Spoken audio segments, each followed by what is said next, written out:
मंचावर उपस्थित आदरणीय आमदार धनंजयजी मुंडे साहेब, तसेच सर्व नवनिर्वाचित माझे सहकारी नगरसेवक आणि येथे उपस्थित सर्व पदाधिकारी, पत्रकार बंधू भगिनी आणि माझ्या सर्व माता भगिनींनो, आज क्रांतिज्योती सावित्रीबाई फुले यांची जयंती आहे आणि सावित्रीची लेक म्हणून मला या गोष्टीचा अतिशय अभिमान आहे की मी आज याच दिवशी एक महिला म्हणून, नगराध्यक्षा म्हणून मी पदग्रहण करत आहे।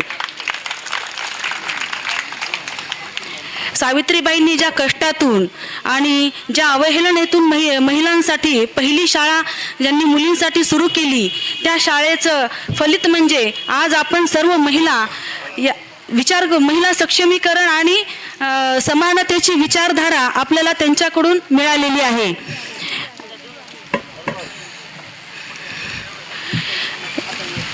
आदरणीय साहेब आणि आदरणीय ताई साहेब या दोघांनी मला नगराध्यक्ष पदाची निवडणूक लढवण्याची संधी दिली आणि तुम्हा सर्वांनी मला प्रचंड मताधिक्याने विजय मिळवून दिला। तुमचा हा जो विश्वास आहे त्या विश्वासाला मी कधीही तडा जाऊ देणार नाही। नगराध्यक्षा म्हणून काम करत असताना माझ्या सर्व सहकाऱ्यांना मी सोबत घेऊन अतिशय प्रामाणिकपणे आणि पारदर्शक असा कारभार करेन। सर्वांना त्यांचे विचार मांडण्याची समान संधी दिली जाईल।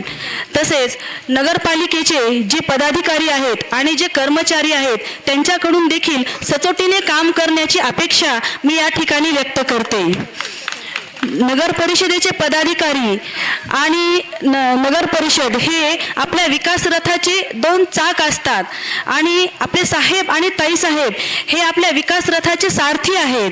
त्यांच्या मार्गदर्शनाखाली आपल्याला परळीला एका विकासाच्या नव्या उंचीवर घेऊन जायचे आहे आणि परळी विकसित करायची आहे। आणि हा विकास साधत असताना मला तुम्हा सर्वांच्या सहकार्याची आणि तुमच्या सूचनेची, तुमच्या तक्रारींची आणि त्यावर निवारण करत असताना, त्याचा प्रयत्न करत असताना तुम्हा सर्वांचे जे सहकार्य आहे त्याची अतिशय आवश्यकता आहे। आणि मला खात्री आहे की हे सर्व करत असताना परळीतील जनता आणि माझे सहकारी हे सर्व माझ्या सोबत असतील, कायम मला साथ देतील। आजच्या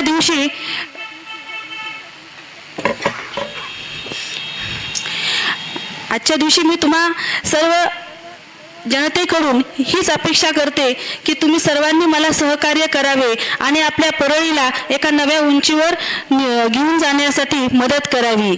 आपण नवीन वर्षामध्ये पदार्पण केलेले आहे। या नवीन वर्षामध्ये पदभार ग्रहण करून आपल्या परळीला एका नव्या उंचीवर घेऊन जाण्यासाठी एक नवीन विकास पर्व येथे चालू केलेले आहे आणि हे विकास पर्व आपल्या परळीला निश्चितच नव्या उंचीवर घेऊन जाईल।